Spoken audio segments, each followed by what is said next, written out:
There's no point. There's no point in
I just didn't have a better way now.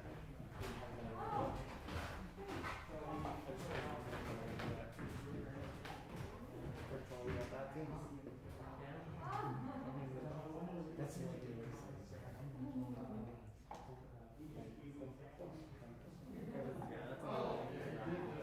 I didn't think about it.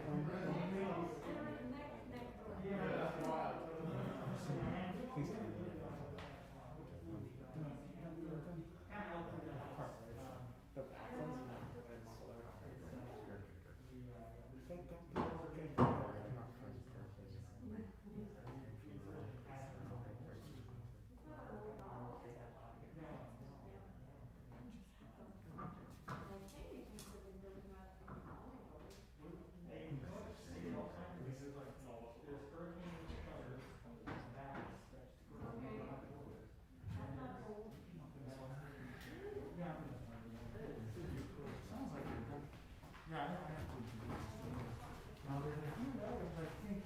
Ça se peut qu'il est fini, ils font plus de bruit. Non, ils ont définitivement pas du tout. On peut quand même contre la porte puis tout le reste. Non, je sais, c'est bon. Ok, merci. Benches nice. Huh? At least, So, anyways, I told the live stream people to be patient a little bit. Hopefully they will be done with the roof in a minute or two. They told me 25 minutes ago, so. So anyways, for the benefit of the live stream, also I'm waiting for a few writers, and we might have some visual artists also participating, so that's gonna be cool. So this week is our 5th Artist in Resonance project. This project for us is very important because it achieves a lot of things for us, a lot of goals for us. The most important is we've always tried to integrate different art forms together. We oftentimes have a visual artist performing during the concert, but these projects are a little bit more intensive and focused in a way, because instead of people who have not talked about anything, they just thrown in there and they do their thing for a concert, which is sometimes wonderful and really always good. But in this case, like, they got to meet a few minutes ago, and they're gonna work tomorrow and Saturday, and then they're gonna have a performance Saturday night of a project that would not have seen the light of day without this whole project happening. And so this is why it's very close to our heart and very important to us, because for us integrating, this is a venue, it's also a home, because we try to integrate that. This is a place where performers and the audience are more on a even footing. because it's not like in a bar where the people on stage have no power and they're dependent on the place and the situation and the employees of the place, like they're there to sell booze. That's not what we do here.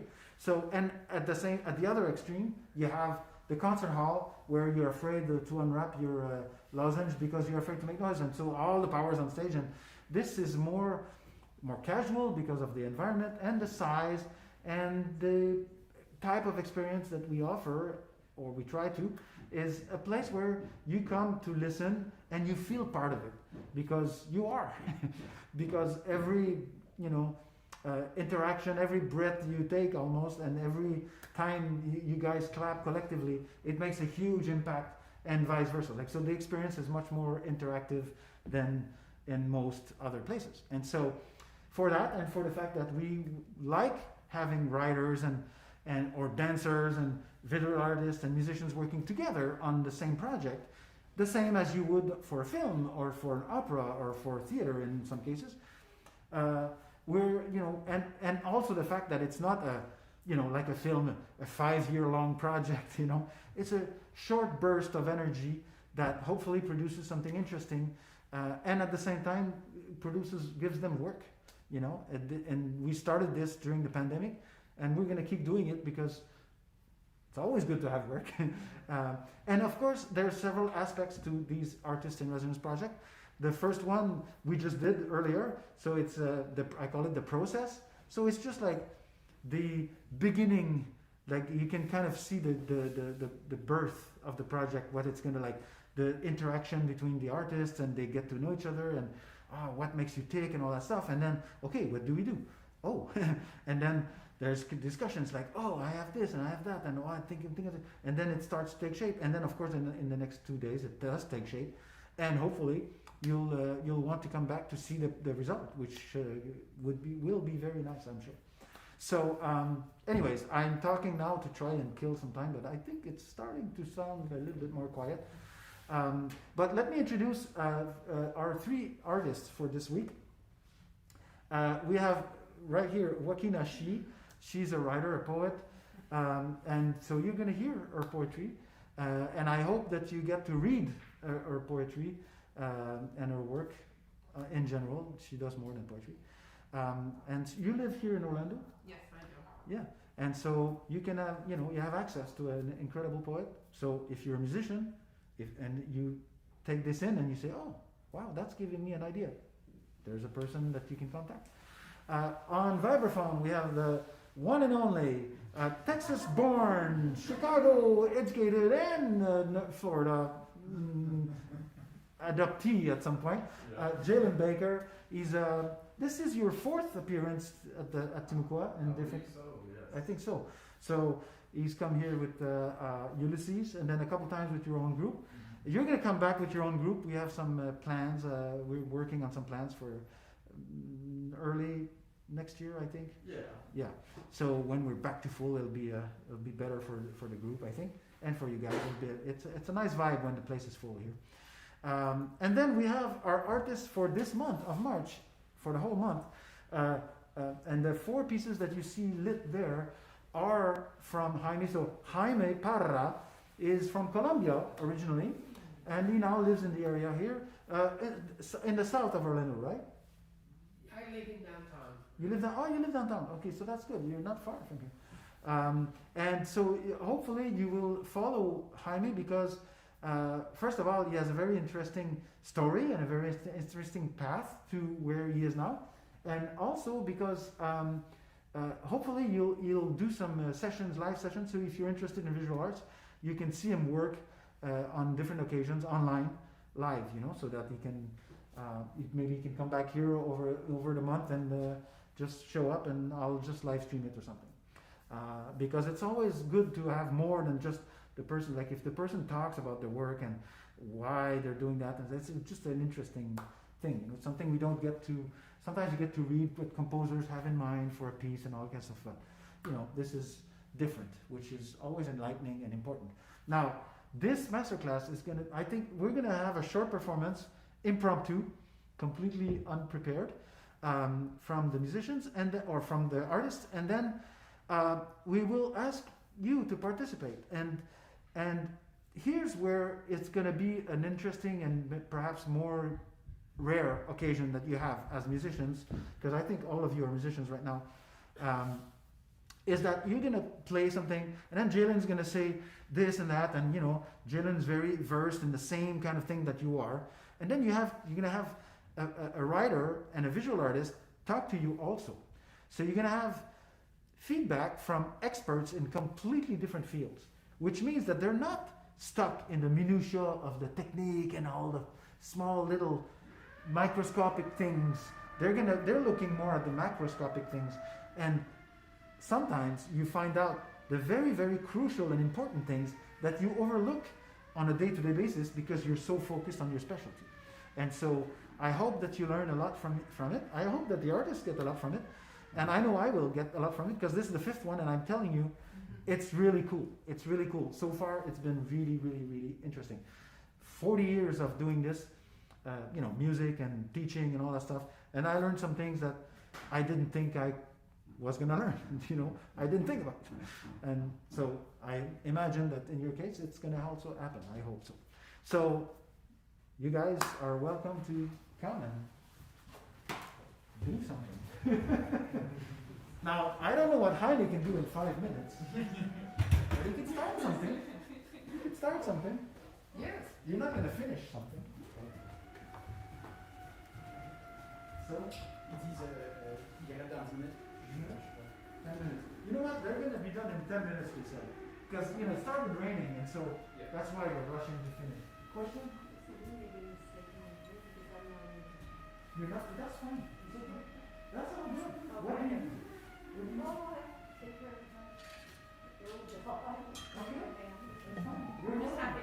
Yes, welcome. You may not want to go there and play microphone or not play microphone. You're sitting on it. Well, Jalen, why don't you talk a little bit about your journey and what you're doing now?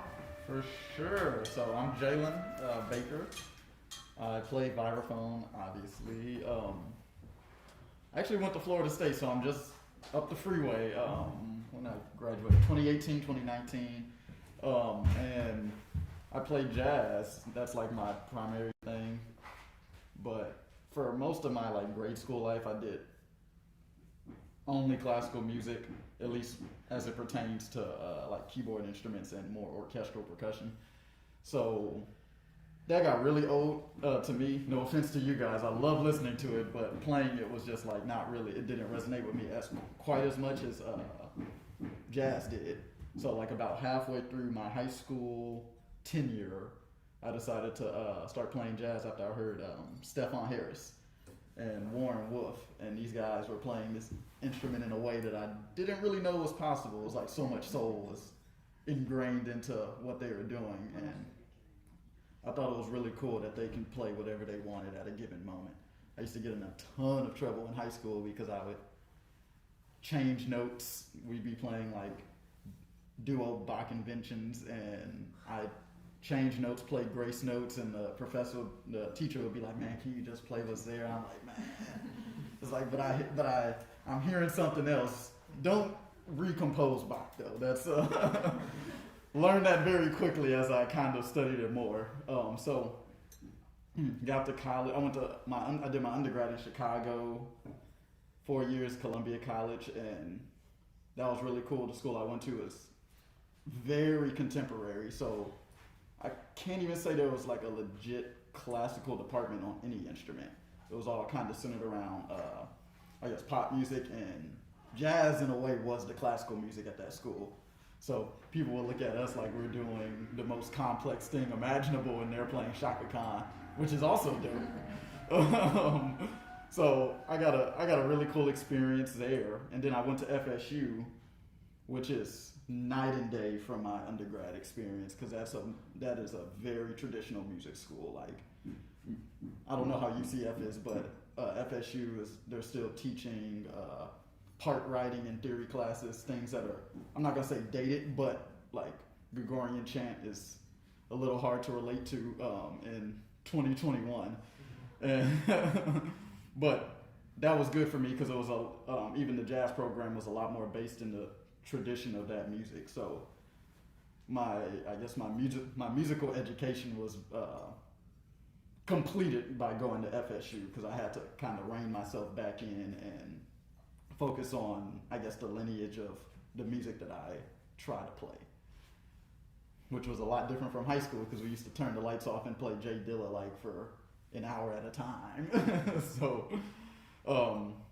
for me, I guess since then I'm in Houston and I play quite a bit with my trio. Before the pandemic, I was traveling quite a bit with. He mentioned Ulysses, who's a drummer based out of New York. Kind of gone all over the country with him, and he's been a mentor to me, which is how I met Benoit and everybody here. So just kind of at this point just playing, and there's not very many opportunities to play, but when they come up, we make sure to leave it all on the stage, right? So I think everybody in here is blessed with a great opportunity to still be able to go to school and, hone your craft, and if anything, focus a little bit more because there's not much to do. Well, maybe in Florida, I'm not too sure. In Texas, you can do anything. But if you're being responsible, there's not too much to do nowadays. But, Very good. Thank you so much. Yeah. Now, Jaime, what about you? Well, my name is Jaime Barba, and originally I'm a dentist, and I became an artist late in my life. After graduating from dental school, I have too much time on my hands, so I decided to pursue something that I want, and was art. And I started taking lessons with private professors, with private instructors, and then I went to the Fine Art Academy in Bogota, in Colombia. And when I graduated, I didn't decide to pursue that because there was too much involved in dentistry still. And I never seen myself like a real artist. I was taking that as a hobby. Then I moved here to the United States, and a friend of mine was a very renowned artist here in Orlando. So he started pushing me to be more creative and to get involved more in arts here in Orlando. So I decided to divide my life between an artist and a dentist. And it's been a very nice journey. I try to develop my own technique. I'm not reinventing back, as he said. I'm gonna try to emulate one of the greatest artists in the world because there are too many. But I want to create my own path and be remembered as an artist that has a unique technique or something to express to the community. I'm mostly an expressionist, as you can see in my paintings. They are very, very layers and layers and layers of oil. And I use oil because it's a very noble material, it's a very noble medium that you can use in a different ways and develop different patterns. And I say that I'm an expressionist because I paint something that comes from my soul all the time. That one, for example, is Mother Earth. It's how we are destroying Mother Earth. And it's crumbling and is like homeless. We are not doing anything to preserve our planet. So that's something that caught my attention. And yeah, that's pretty much it. I've been working here in solo exhibitions and group exhibitions and a permanent resident artist in City Arts Factory. And yeah, that's pretty much my story. I don't do any sketching before. I start just putting the colors in the canvas and see what the path is going. So that's pretty much my story.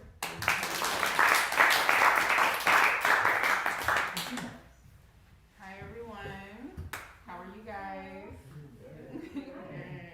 I'm Juaquina She. I'm a poet. I've been writing poetry pretty much my entire life. I was 6 years old when I wrote my first poem.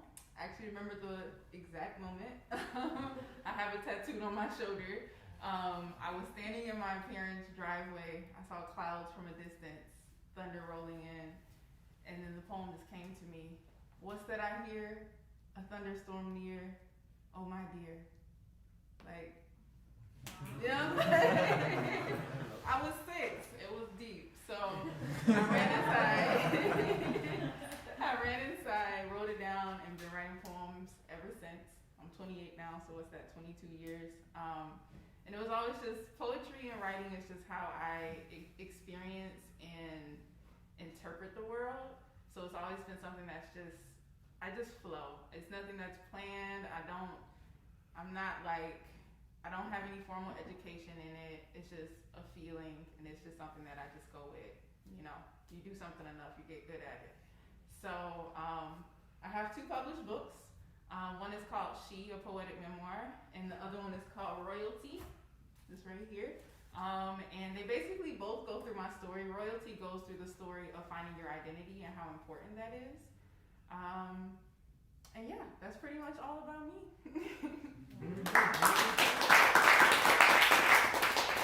So I say we, like, you know, I feel lucky, and so let's do something and hope that the roofers don't make any more noise. Et on finit, il se ramasse. Okay, parfait. So they're done. So perfect. Thank you. Let's give a nice round. Thank you so much. So why don't you play something for whatever, however long? Maybe you can start, and then For sure. eventually, when you feel it's the right time, you'll know. Oh, create ambiance, I guess. Thank Wonder you. if you can add a button.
out of what has now become a torturous zone of comfort, because what is outside of the cage?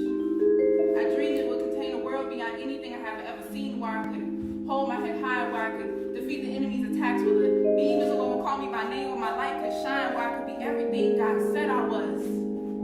A girl I never met before. And as I look in the mirror and see a stranger gazing back, I'm afraid. This woman looks jubilant, fearless, at peace with who she is and where she is going, but I do not know her. I remember the girl with fear in her eyes, as darkness slowly emptied her lungs until she could no longer take a breath without killing a part of herself. She was ugly, but she was familiar. I knew her, I was her, and I was comfortable. I always dreamed of wearing a crown, but now it seems too heavy to remain on my head. The jewels scratch my scalp, the glare of the sun hitting the gold blinds anyone that looks my way, so I don't have a lot of friends. People seem to love the idea of me, but lack the enthusiasm to actually talk to me. I'm not sure I like this. I mean, I love this. Please don't take it away. It's just, I don't know what to do with it. It's something I've never experienced before. Mostly everyone I know my entire life will watch me peer from the open door of my cage, and I can't help but to feel guilty as they have to watch me behind bars and hold them captive. The people I love are struggling. Maybe I should pretend we are still the same. I mean, maybe. No, I must leave before the door closes, before the darkness drowns me. The light coming in isn't as bright as it was before, and I can't lose a moment to step into a world I've only faith were real. No sights, just hopes. Whom the sun sets free is truly free indeed, but why does my gaze drift back to my confinement? Why does my gaze drift back to my cage while standing in green pastures? The water is still, but my habits are convulsing. I don't have to do it, but it feels strange to no longer be bound by shackles. It feels weird to no longer have chains around my wrists. I believe we were always meant to be limitless, but I must confess, I'm scared.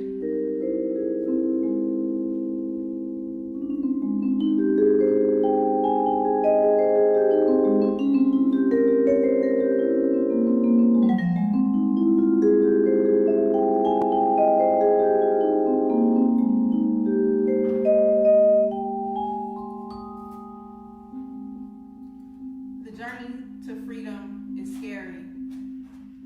The path of healing can be lonely. Sometimes the comfort zone built in the darkness tempts me to run back, but I must continue forward.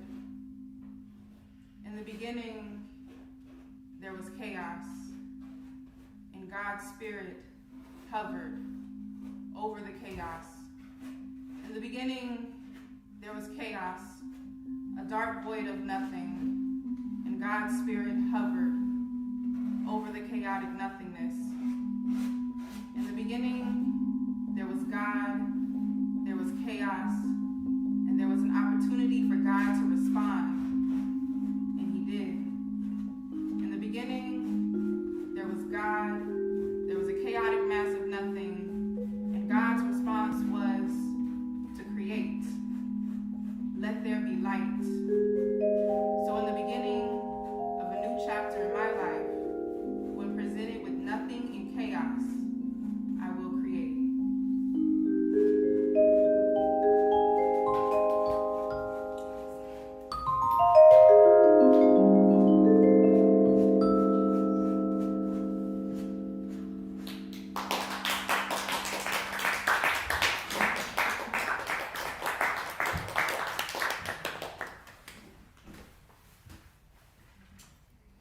Do we take it from here? I think Benoit's coming in. Awesome. Very nice. Very cool. So anybody want to come and play? There you go. Great.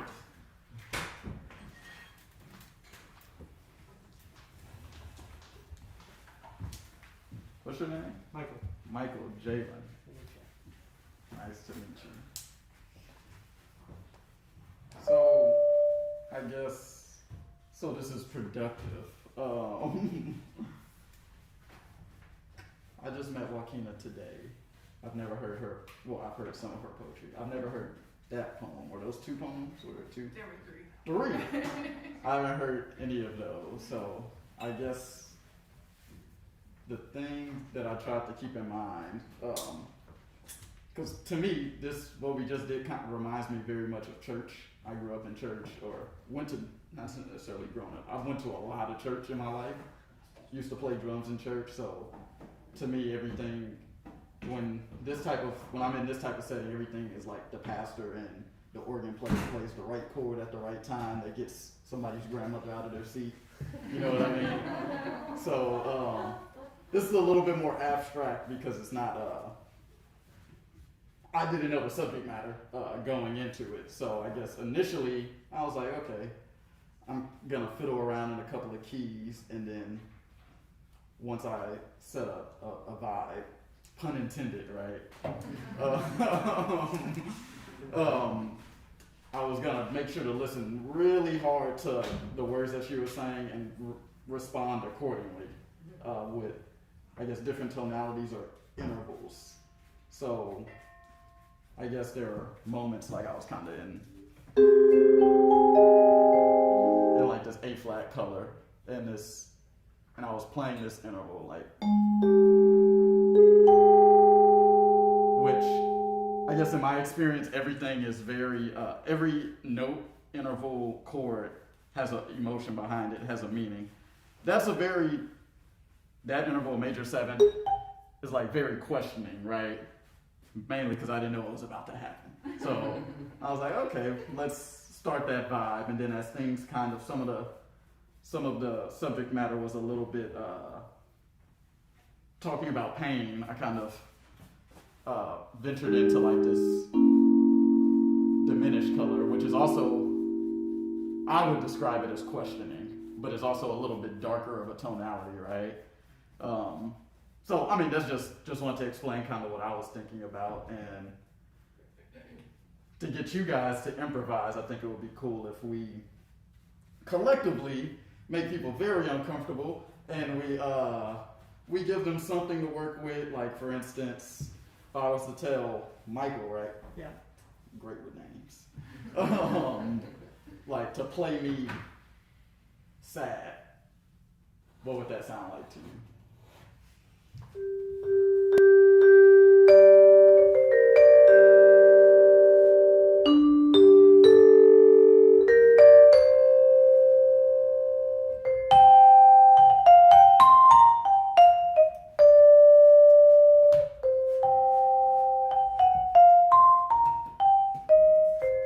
Cool.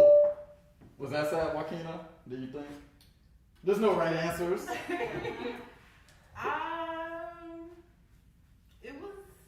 It was chill. It felt very chill for me. Anybody else? I felt it. Felt it? You felt melancholy? Anybody else? Yeah, I think melancholy. Yeah. Great. Like, so now play us like happy. Can I ask a question? Yes. When you were describing how you would hear words in her poetry, Mm-hmm. and you would move to that, I don't know how to talk music, but chord. Even better. Were you also, because it was such wonderful poetry, were you also feeling it, which would also move you to do a certain, rather than listen to hear the word, were you also feeling the poetry and it created a sound for you, and you knew how to move to that area on the board, on the keyboard? Yes, more or less. You know, trial and error in the moment. So like I was saying, every note has a feeling. Every interval, which is the space between the notes. So like that's as close together as 2 notes can be in our Western, like tertiary, I guess, intervallic system.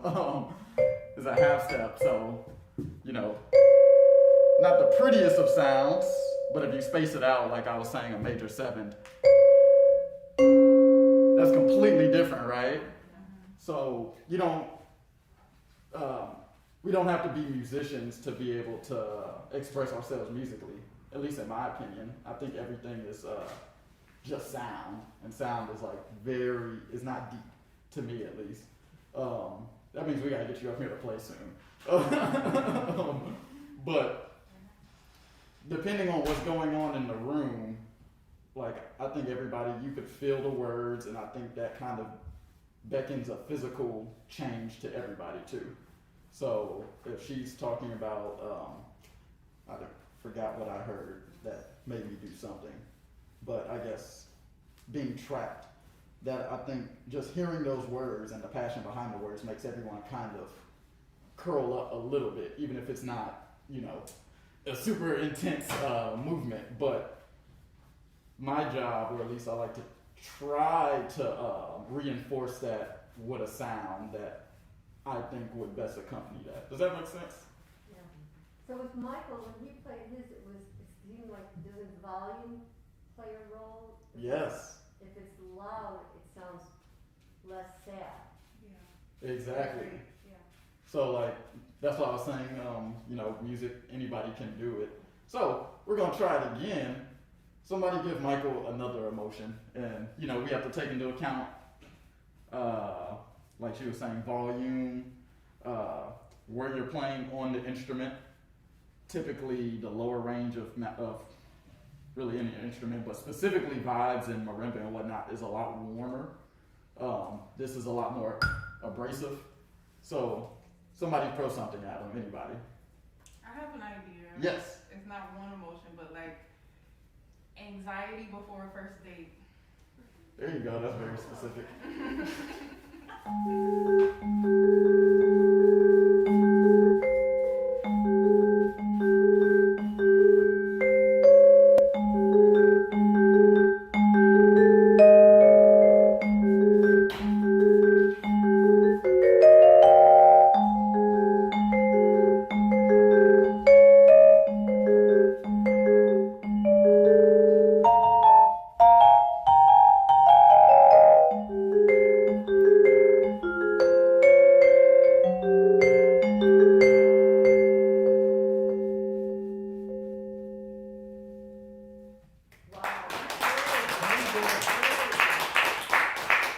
So could you explain what you were maybe?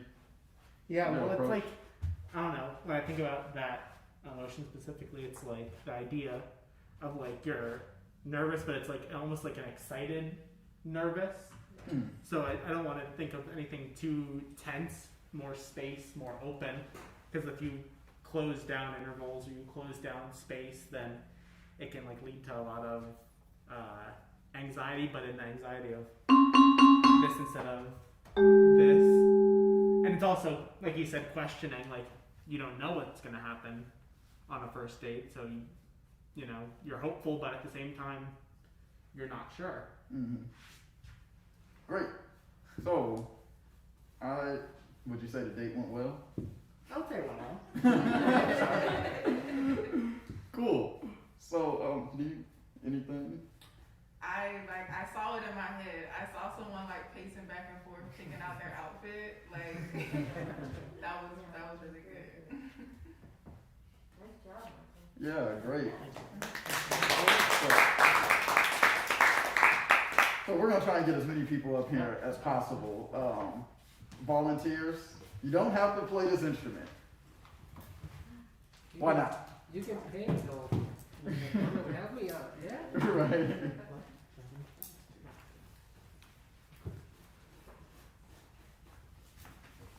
What's your name? I'm Jason. Jason. Jalen. Nice to meet you, Jalen. Nice to meet you. So let's do something similar, but let's kind of switch it up. So same thing, somebody give him something to think about. Anybody? A rodeo. A rodeo. A rodeo.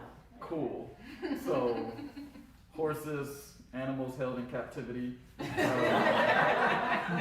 I'm from Texas, so I don't go for the animals, I go for the food. Like, we fry everything there. But so let's do that, and let's try and think. Well, I'm not gonna say it yet. Okay. Go for it. So rodeo? Yes.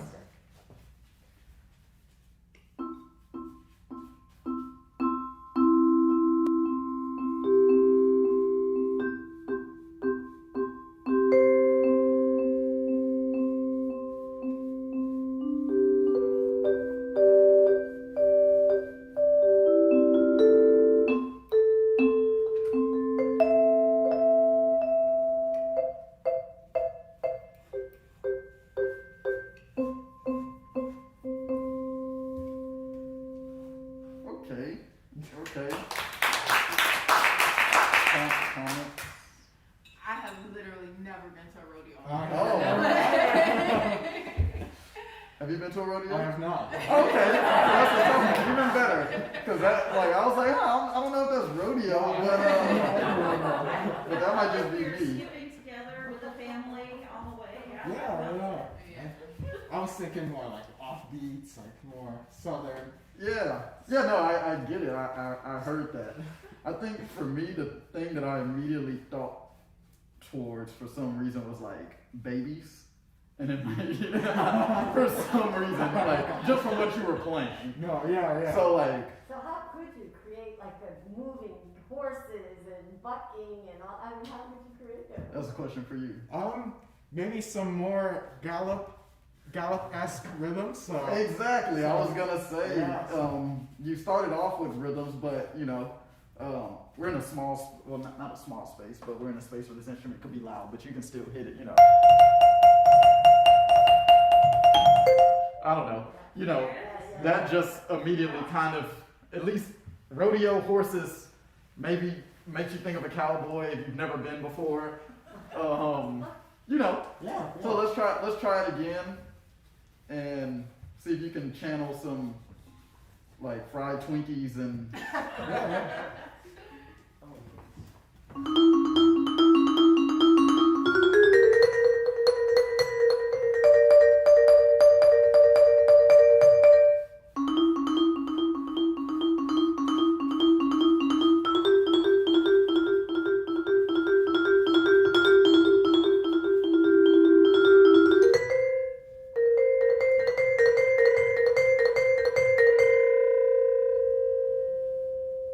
Loved it.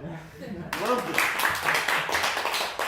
So I immediately thought of like they do, I guess, like the cattle races and where they'll release the pig lassoing thing. Like I said, I don't know for the animals. I don't know what none of this stuff is called. But I've seen it, and you know where people are trying to catch the runaway pigs with the ropes. That's immediately what I thought about, and you know, a lot of running and skipping in dirt. So executed very well, Jason. Thank you very much. So, I don't like the word improve, because I think that implies that something was wrong. Any comments from the crowd? Somebody has a comment. Someone's thinking about something. It made me think of a race, like Yeah. the build and even like the ebb and flow, how you got lower and stuff. That was like it put me there. Oh, thank you. Cool. So let's have somebody else. Maybe two people this time. Two lucky Somebody volunteers. volunteering. Yep. There we go. Thanks, Vic.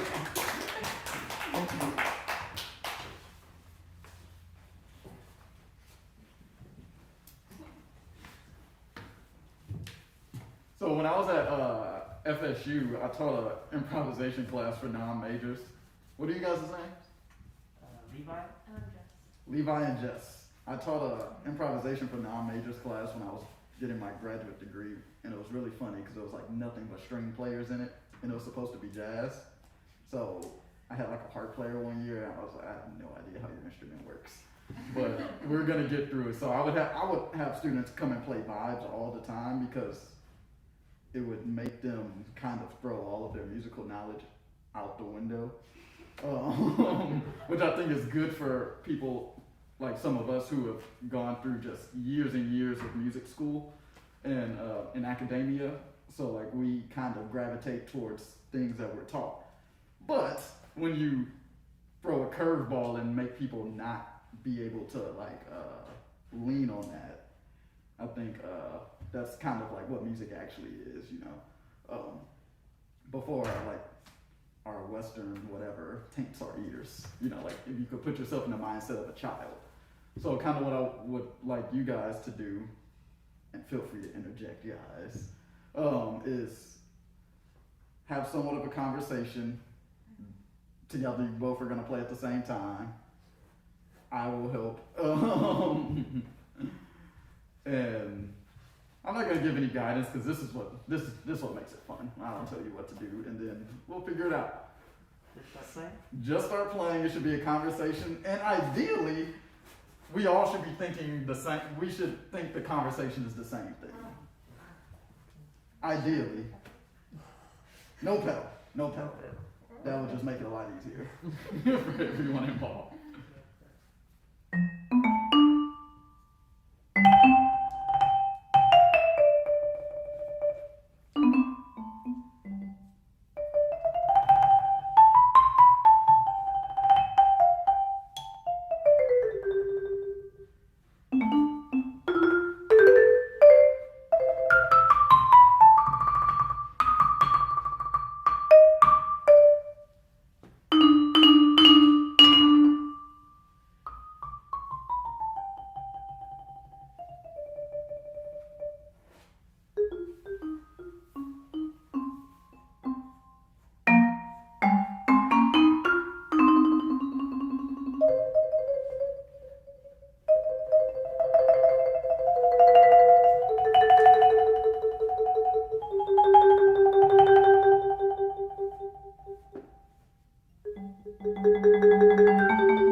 So what would Levi?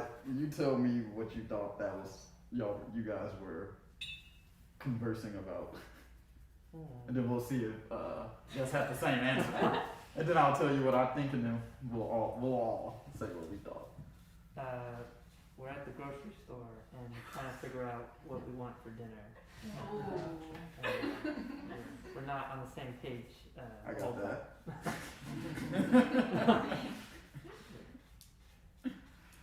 don't know. I wasn't thinking of it that way. No, that's the beauty of it. What were you thinking? Yeah. I was just thinking of it musically, like. That's like, what we I don't don't want. But that's not bad. Well, like I would like feel it though. Gotcha. Like he would ask a question kind of, and I would be like, wait, what? What?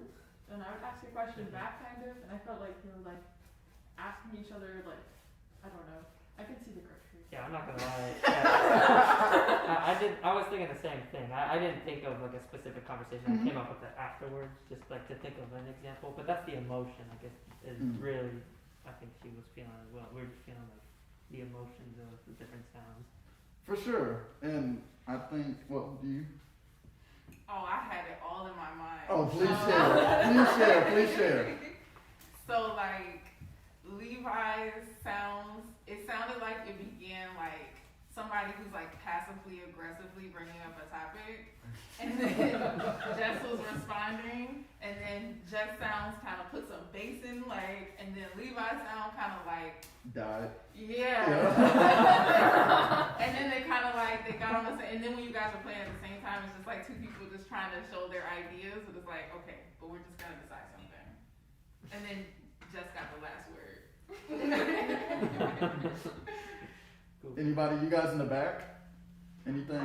I kind of felt like in the beginning you got into a little bit of an argument Yeah. there, and then all of a sudden you like in my mind you came together and embracing each other in your arms, and like then all of a sudden it was like boom, the end. Great. Anybody That's else? what I felt. What did you say? I'm sorry. I kind of pictured, because I've been into this bird head lately, so I've been picturing like birds that they were debating about where the nest should be, and there's a lot of squabbling going on, because they're very noisy when they're debating it, and one's saying yes, and then finally, putting the straw together, deciding on what's, it was a bird thing for me. I think the consensus is that you guys are definitely arguing, and Levi 100% lost that argument, or he conceded. I was hearing some mansplaining from you. It's true. Like taking on the floor and everything is like, oh, let me say something, and then of course she was right. As evidenced by her moving all the way up into his register of the instrument. So, another thing I would do with, I guess my students at FSU is that I would make them put syllables to everything that they played. which is really goofy, so no words. So, like, Jabalula, Gabadoo, Babu. Now you would respond.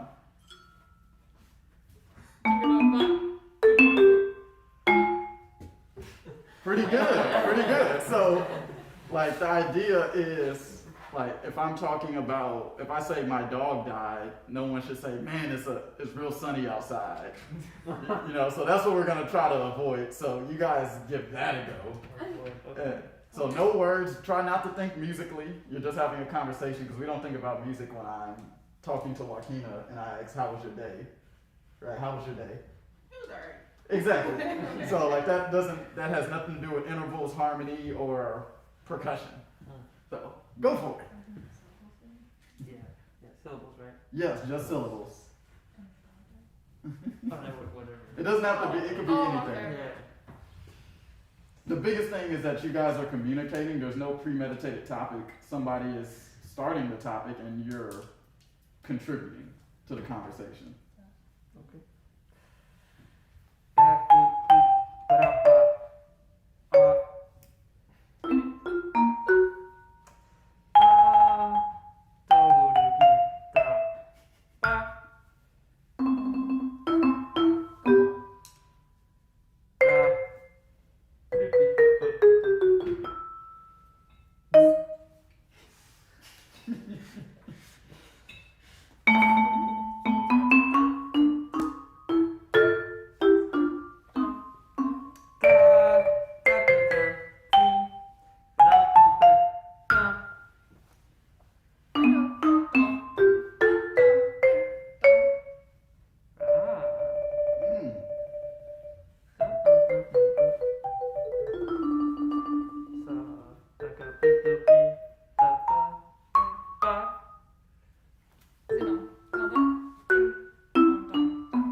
Great. So it seemed like you guys are on the same page. I bet y'all's ensemble sounds incredible because everybody that's come up to play, everything seems to connect. And I think the biggest thing is every statement had a response that seemed more or less appropriate. Does that make sense? Did you guys feel that? Or, Yeah. you don't have to agree. Anybody disagree? I didn't feel confident in that it And we happened could- every time, Yeah. but we there could were feel times where it did click. Yeah, you know, I don't know if everyone's 100% confident with everything they say throughout the day. I get the same thing from Chick-fil-A every single time I go there, and I still, for some reason, think about it. Yep. I stare at the menu for 10 minutes like I'm not going to get the 4-count chicken strips, right? So that confidence is not present in that moment, so that's okay. Because confidence is an emotion, right? Or it's a feeling. But thank you guys. I think You want to do anything or say anything? No. You say yes? Like on the vibe. Or no, with anybody, or I don't want to commandeer.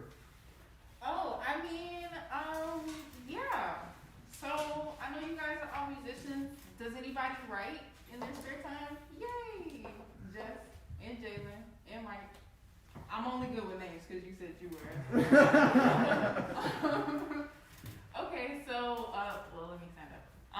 So I usually do an exercise that is just like throw a topic out there and you gotta make a poem up on the spot. But the thing is, as you can tell from my poetry, I don't write poetry that rhymes hardly ever. And it's all free verse. And it can be as long or as short as possible. So who wants to volunteer? Or actually, I'll go first. For sure. I'll go first. Somebody throw me a topic. About anything, literally anything. I do copy. I've been this close to spontaneously buying a puppy, but I don't want to stress out myself for no reason. a new puppy, anxiety, love. I would die for you, but I don't want to sound crazy. What should I name you? What's your personality like? Will you fill this gaping hole in my heart where love is supposed to be? But I'm supposed to take care of you. But I feel like you're gonna take care of me. Thank you. All right, so who wants to go first? Don't everybody volunteer at once. There's only 4 people who haven't come up on stage, so it has been dwindled down. Throw it out there, we're not writers or musicians. That's fine. Even That's better. Fine. Even Yes. better. So come on up. Come on up. Come on. I'm it'll sure be she'll help you fine. through it. Yeah. I can assist. Okay, no pressure. What's your name? Misty. Misty. Nice to meet you, Misty. Or am I doing a poem with you? Or? Yes, you can say it Okay. anywhere. Alrighty. What inspires you the most, Misty?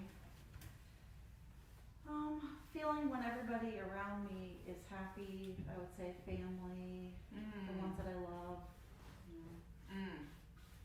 So think about the person that you love the most in this world. Do you have that person in your mind? Now, give us 3 lines, or more if you have them, about that person.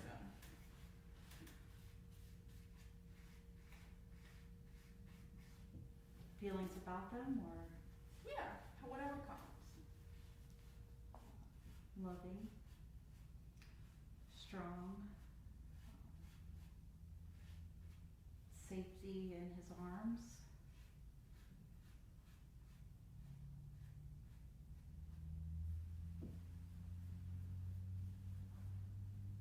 guidance when it's dark,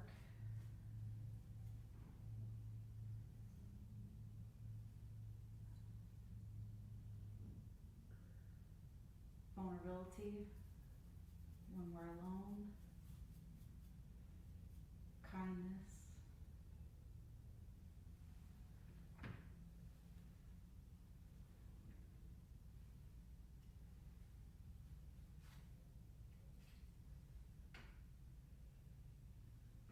and forever.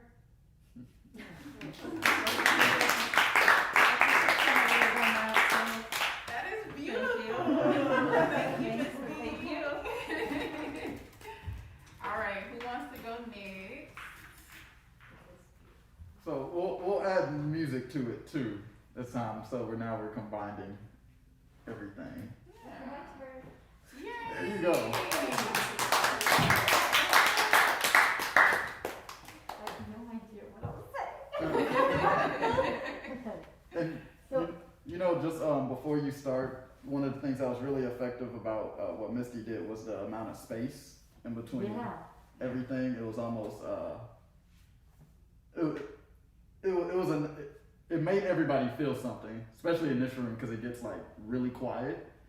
So you really have to you're really thinking about every single word that's being Yeah. presented. That was you know? so beautiful, Misty. That was. Because Thank you were really I don't remember what I feeling it. said now, but. Yeah. Well, it was the best poem of 2021. You lost it. Well, thank you for being there. Yes. So let's get one of the percussionists too. Anybody? Oh, there's only one left. So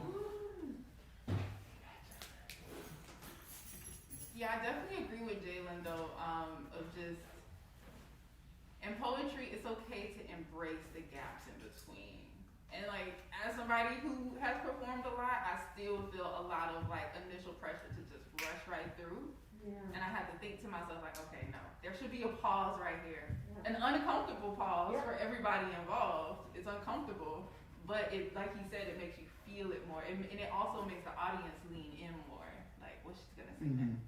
No, I think that was beautiful. I was just really letting this guy because I'm nervous. It's okay. It's okay. So, what's your name? Remind me of your name. Jesse? Jesse. All right.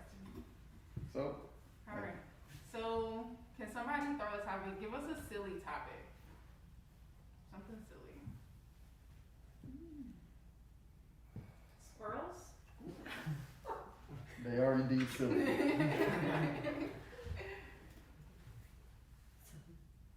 I've got ideas already because I watched them all day. New cat in town. Daughter Molly left it behind. He watches those creatures all afternoon. They are purposely teasing him.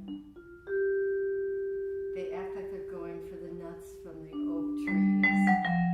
But funny that they make that snickering sound and look right in his eyes. If he could pounce up, well, he tries, but they are much too fast for him. They will spring from one tree to the weeping yopon, to the palm tree. He doesn't know what direction to go. Ultimately, I promised my daughter I wouldn't let the cat out. So the scampering ends, I grab him, take him back in the house. Game over. Wow.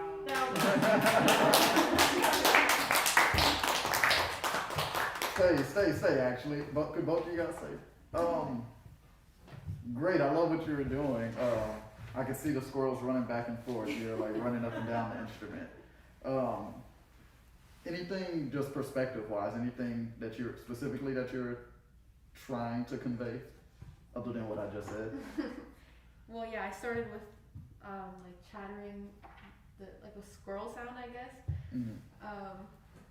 and them running around, chasing each other around the trees, and then I would listen to her and see what, like she said something about they had no idea where they were going, so I just started like going all over the keyboard because I didn't know where I was going. And I don't know, I started my own thing, but I listened mostly to her for the vibe. Great, yes. So my question, I'm glad you said that, what you just said.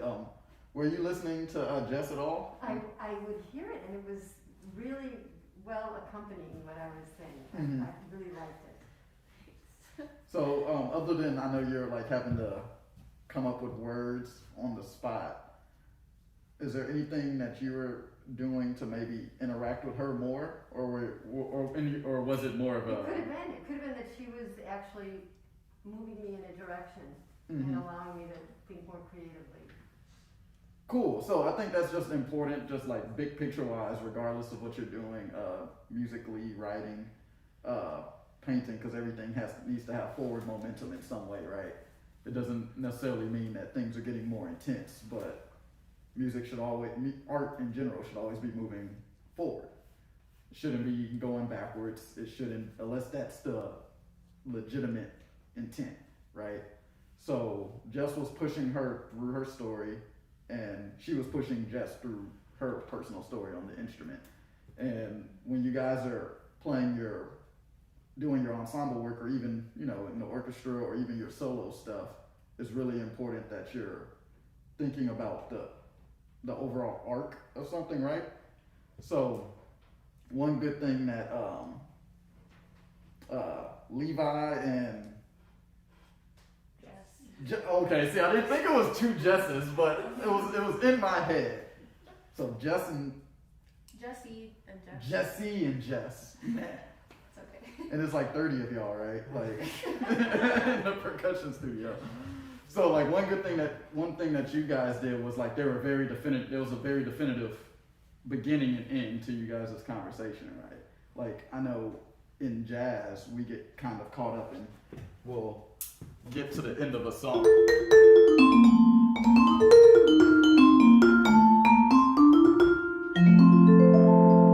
So we'll just end. Like especially with people we maybe have not played with, or we almost never talk about how we're gonna end a song, and that's like the worst thing ever. So like that's kind of the vibe that you want to avoid. So the thing that I think everybody has done very well is like there's a start and there's a finish. Even in Misty's, where it was like maybe like 15 seconds before it finished. But it was still like, oh, she said, I think it was forever. And I was like, okay, well, there's the period, right? So like that's gonna be true in everything that we do. When Jaime finishes his piece, there will be like a final brush stroke, and it's like it's done, you know. And everybody should feel as though it's done. It shouldn't be like, huh, could have been, you know, a lot more going on, or there should have been 15 more measures before it ended. You know what I mean? Does that make sense? Mm-hmm. Cool. Yes. I wonder, maybe you can talk about it, but for visual Yes. art, is there a beginning, middle, and end, or is there? It is. You know when you start. Normally, because I'm really atypical, you see, I'll start putting things in the canvas and start developing an idea. But I know when it's done. I know when we need more work, more colors, or more shadows, or more light, or everything. And as he said, you always know when you finish. If you left something not concluded, you go back and finish it because you know it could have bothered you forever and ever. Looking at that, I say no, that's all right. How I know it, I don't know. This is a start piece, but I know that has a lot more work to do and more concepts. Is this music impacting you when you are working? A little bit, yes. Most of the poem, I focus more on the poem, but yes, of course the music also You helped mean me my to poem, find right? help me to find the colors because the music has colors. Yeah. So yeah, they help me. Awesome. Beautiful. So thank you guys. Thank you, ladies. Give a hand for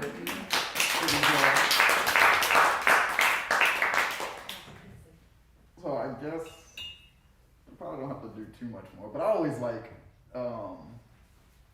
collectively, and it's great that there's non-musicians in the room because it makes this a lot more genuine. Is kind of go through the keyboard or whatever. I guess our set of intervals, and we can do it really quickly and kind of what's the word? Associate an interval with an emotion, right? So. I'll do it on piano because it's a lot easier to hear. Like,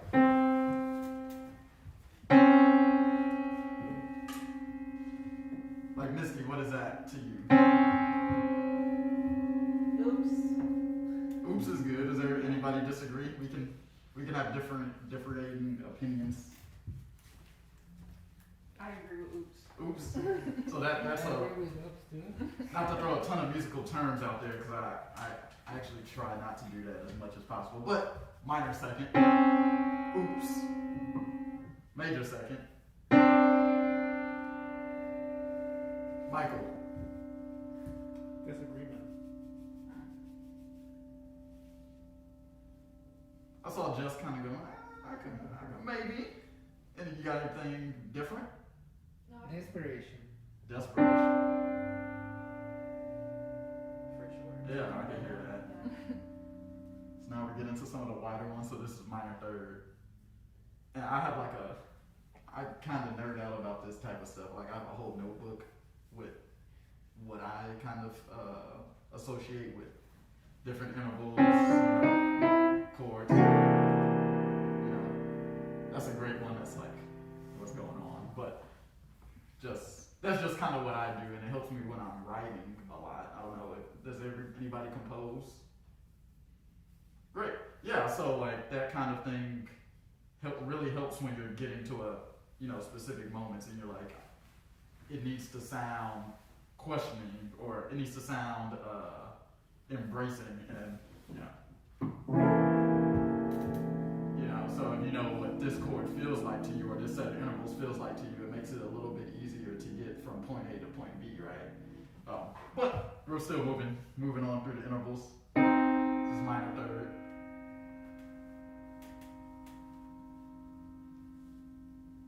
Anything, anybody? I'm trying to remove myself completely from like a musician's brain. Yes. And I felt like I was looking for a cookie in the cookie jar and it was empty. So that's yeah. And that's what we're trying to do. We're trying to think about this as like, as we would if we were toddlers, maybe not toddlers, like in elementary school, right? I remember I did this thing with Stefan, and he had me go through all these chords and whatnot, and it was supposed to be like kind of an ear training exercise, and he was like really hyping me up. He was like, man, you know, my 7-year-old son like knows all of these chords just because he doesn't know anything about music. So he was like, he can identify every chord and every tonality just because he associates it with a specific emotion, not because he knows that this is a major triad. You know, and that was really profound to me because I'm like, man, you know, sometimes music school, as great as it is, or musical training kind of taints our ears a little bit because we're like listening for things. You know, they tell us that this is, you know, so now everyone's like, perfect for it. I think that's great until it's in a musical context, right? So then that's really hard to hear when a bunch of other things are going on around it. But, well, so minor third, we were like disappointed. Moving on, major third. Hopeful. Anybody got anything else?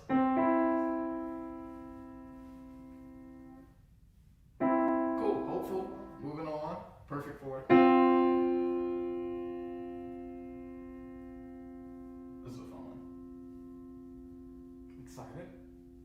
I like excited. I kind of hear like this is really really strong. Kind of makes you want to like stand up, right? It's like like I'm here, you know. Like you're ready. Exactly. And I actually think I might have played this when you were reciting your poem because you said something along those lines like I'm here, or that was the vibe at least. Another vibraphone pun. Have one for days. So perfect chord, tritone.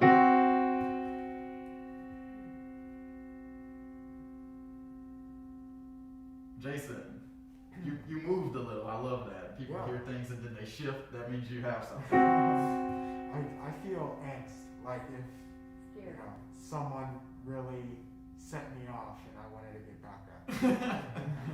Great. So it's angsty, right? Cool. So tritone was angsty. This is perfect fit. Get into the end.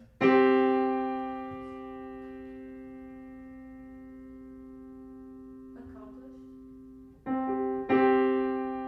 Yeah, right. Sounds like you got the answer right on the game show. Cool. So perfect fit was accomplished. This is minor 6.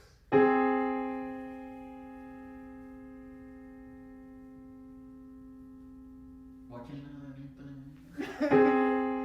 I was over here like, please don't let him look at me. Can you play it one more time? Yeah.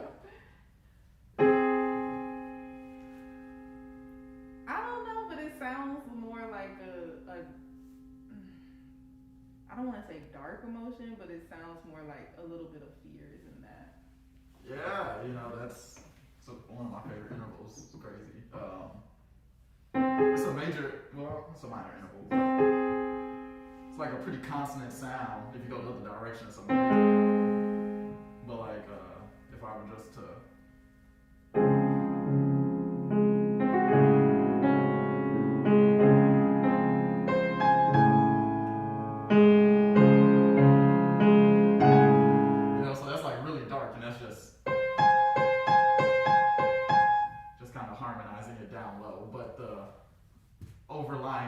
was what she said.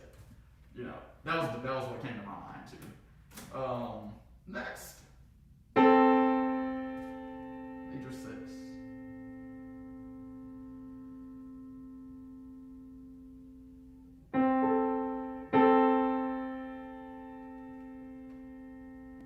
Fear. I like that. I like fear because it's not abrasive, but it's kind of timid, right?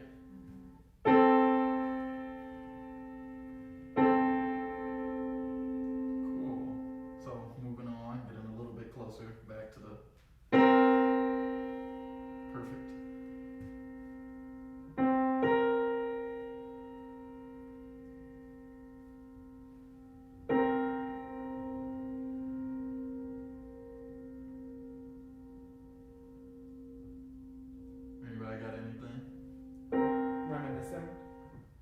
Say that again, I'm sorry. Reminiscing. Anybody disagree? Anybody have anything else? Options are good if anybody has anything else. Lost. Lost. Everything's valid because it's what you feel, right? So there's not any wrong answer. Somebody might think this is happy. don't know if that's accurate, but well, objectively accurate, but subjectively, if that's what somebody's feeling, that's what it is, right? So, moving on up, major 7.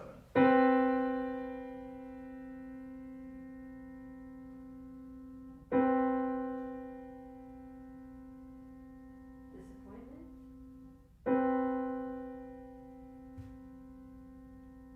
Unknown disappointment? Yeah, like that. But like, you know, you almost got got what you wanted or got where you wanted to go. That kind of disappointment. Right, because if you got what you wanted, it would sound like this, right? So it's like, it's not quite there. I like that. So then we're back to here, which is together. So the reason I like doing this is when I'm playing my music or somebody else's, or I'm having to accompany or set a vibe, it kind of helps to know what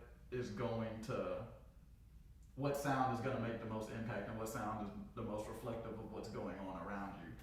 And also, like, dynamically, it's harder to play certain intervals loud to me. Like, it's hard for me to play a minor third loud because that's like a pretty soft sound. Like, just like from a physical standpoint, I don't want to like do that, you know. It's kind of like that same thing with the chord that I played earlier. It's like I don't want to play that loud. If I want to play something loud, so that's like a lot more of a stable chord.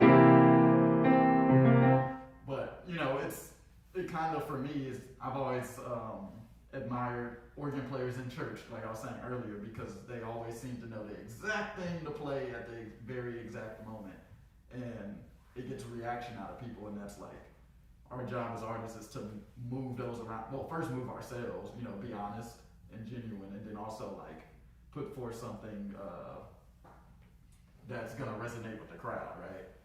So if we're always doing everything 100% for ourselves, it's gonna be received in an interesting way. But you know, kind of being able for you guys, if you're playing, you know, a mallet solo or whatever, and you see like these intervals, if you're doing score study and really dissecting things, I think you'll kind of get a deeper feel for how to approach a certain passage or how to attack a certain lick, like the veracity that you play or run, or you guys know what I mean. But I'm done talking. And you guys have anything? Well, thank you so much. Okay, great. What I'd like to do, just so I hope everyone has learned something. Everyone here has learned something, and I just want to, and I assume that it's all going to be something different. You're all going to take something unique, especially if you came on stage. You're going to learn something different than if you just sat there and sang for me. But I just want to tell you two things that I learned that I did not expect to learn. First of all, I'm going to move you here. I have another light here, so that these two can see what you're doing. Yes. Because it's not a one-way street, it has to be a two-way street, not only between the two of them, but between the three of you, right? That's the first thing. It's very simple, but I think it's going to help a lot, because of course you hear what they're doing. You don't have to watch them, but they hear what you're doing, but they have to watch you to know what you're doing. And so without having to crane, you know, in his case, like he cannot crane his neck, he's going to not be able to do what he wants to do. So that's the first thing. The other thing is, I realized that as a musician, I've done this a lot actually. I used to accompany poets, right? And with a group. So that's another whole dynamic, because I'm not by myself, it's a group. But I realized that the active listening that I'm doing, the poet it's just as important that they have an active listening of what the musician's doing. To, for example, very basic, to leave some space for the musician to have time to say what he needs to or she needs to say in order to really reinforce what you're doing.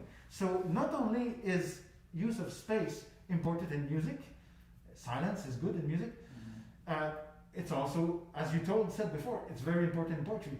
And now you have the juxtaposition or the collaboration between the music and the poetry, and it becomes that much more important because that's the space. First of all, there are some moments where there should be in over an hour concert or show or whatever, that there should be silence.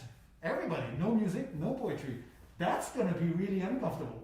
And that's really good because, of course, art is not supposed to make you comfortable all of the time. Some of the time is good, like, you know, the ending of a Bruckner symphony, although it's long and drawn out, you know that it's the end and you know why it's the end, and it's good. It's good to make you feel comfortable.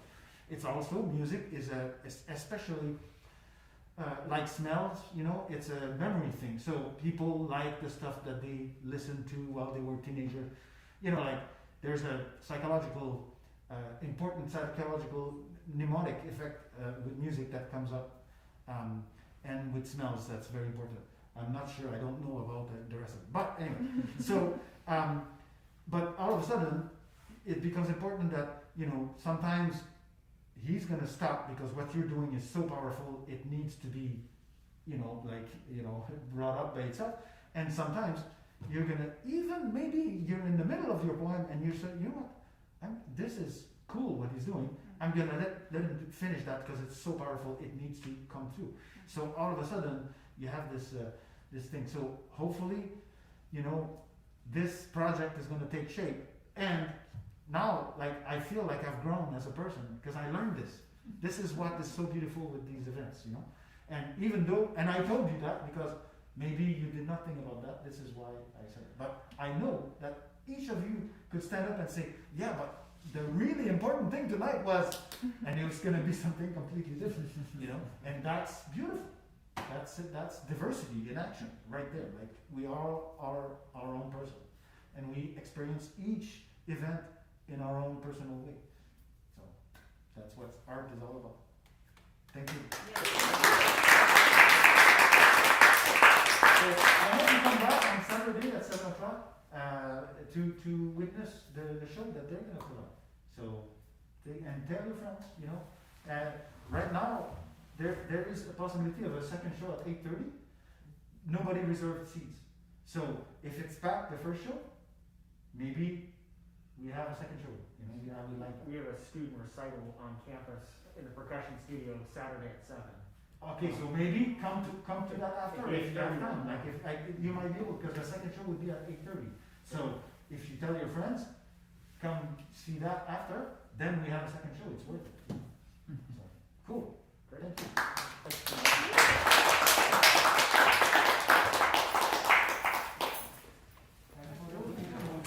Stick around. I want to show you something new now. Oh, and Jalen has something for us. Oh, yeah. So, percussion people. Oh, stick around. Jalen has something for you guys. But before, She's here to give, I'm talking about November 1. They're my endorsers. There's a bunch of mallets. I know people love the love and stuff. And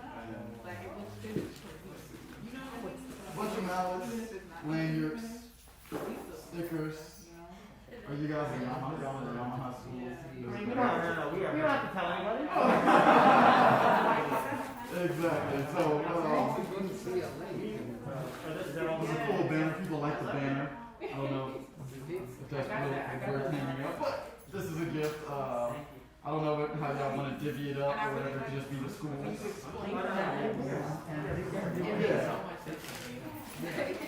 And if you want to listen, like, you might be able to find this, the ACS system. Yeah. So let let me just go, actually, why don't you go on stage? Yeah, wait, what? And, These speakers? Are these clap speakers? your, clap your hands, and everyone can listen, and then you're gonna see what happens when I use this thing. Did I finish this right here?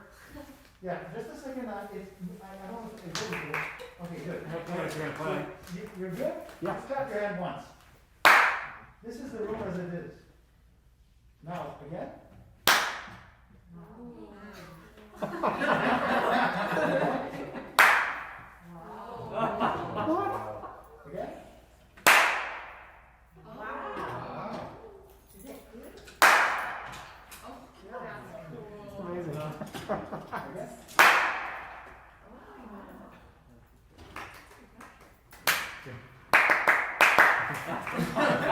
Amazing. Again. Again. There's another one, so it's a short one. Wow. Okay, so that's the same same sequence but a little bit louder. Let me get to the real big ones, just for fun. Clap.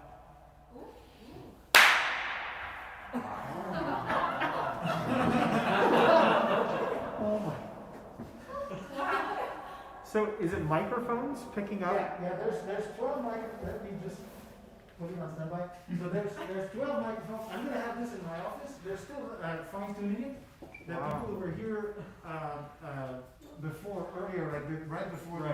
They're from where? They're from Holland. Holland, okay. And they were here all week and working on it.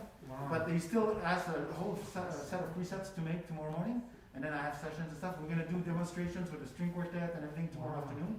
Tests to get feedback from the musician. Yeah. But I can tell you, for having played with my family yesterday, Sure. it's like, as a trumpet player, some of it, like sometimes it's too big, like Right, it can cut out, but I mean, if you find the right one, I can play twice as long. Wow. It's so much I mean, easier. I've seen, reverb plugins, Yeah. reverb and others, to hear it in an actual room like This is like, it's similar to a convolution reverb, Right. but it's really like, the early reflections are later, and then every time, like every preset has its own sets of physics. Like it takes him an hour to make one preset, and he's made. What's back here? Well, the equipment is in the garage. Oh, okay. So there's a rack. It's a $100,000, $140,000 worth of gear Wow. that they're lending us long term. Wow. And now, like opera singers. I remember you telling me it was going in, Yeah. but I didn't realize exactly what it was going to do or what. And that's eventually we can actually use 26 channel playback. Wow. Like Yeah, because it's the wires are kind of coming in. yeah. Everything like I did. I've been working on this for like 3 months now. Yeah, it looks great. It looks great. Wow. That's incredible. It's pretty 26 channels. Well, it's 20. Really, like the thing is, those four and those four are duplicated because if you were there, you couldn't hear those, and vice versa. So I see. So there's 26 speakers, but there's only 21. There's a sub like there. I mean, the sub's not there yet. It's just a speaker. But there's going to be a sub there coming. So it's pretty cool. So as a composer, I know that you use sometimes electronic music. Yes. So I'll have, hopefully it's a $10,000 investment, but hopefully I'll have a 12.1 capability. So I can do that.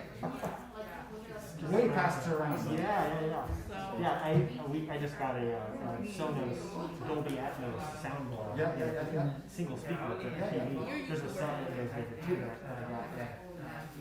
The room is not quite right. I think I've played with Can't like open floor plan is not ideal for it. It sounds amazing, but this is Once we're done, because we have speakers from above, we will do VHS and Atmos certified.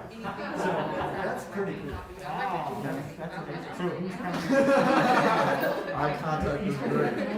2 hours to the last remaining like 6 presets because Space is good. like I need I tend to just in case, Basically, I'm gonna have like 38 presets, 36 different amps.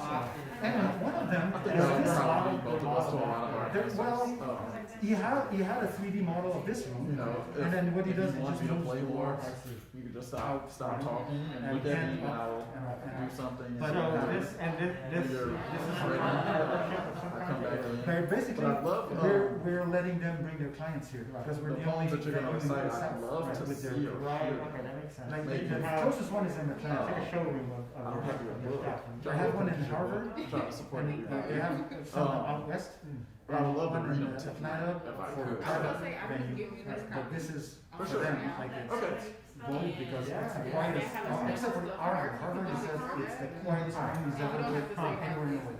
But For this is- sure. For sure. He was You know very which happy one, about like it. where I should, I could, It's for pretty sure, I could Amazing. get through most of it. Yeah, I mean, I'm looking around, like, oh, Yeah. what's going on? I remember you saying something about. For a starting point, because I could kind of Yeah. catch a vibe. I didn't realize what it was. That's what it can do, yeah. Oh my gosh. It's pretty cool. And now I don't have to add reverb, which I have a VSD recorder.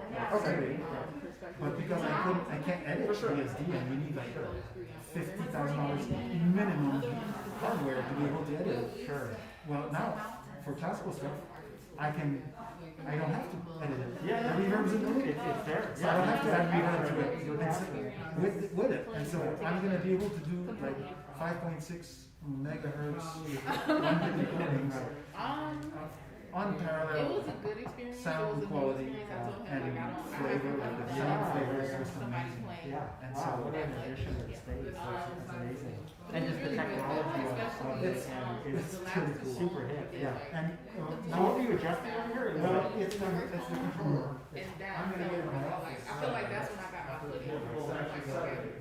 I Yeah, know. it's That's when I took more stuff. But it's just working on it. Yeah, it was cool. I don't do this type of thing that often, but I have. So And so I can send audio back. I like improvising with people because it kind of, This is. I like the feeling of being very vulnerable. It's also. Whereas, you know, if you're playing a part, kind of everything's so premeditated. So I think it's always enlightening to kind of just see what happens, and I'm real big on perspective. That's what it is. Ironically, so you know, just hearing somebody speak, or even if it was another instrument, it would have been.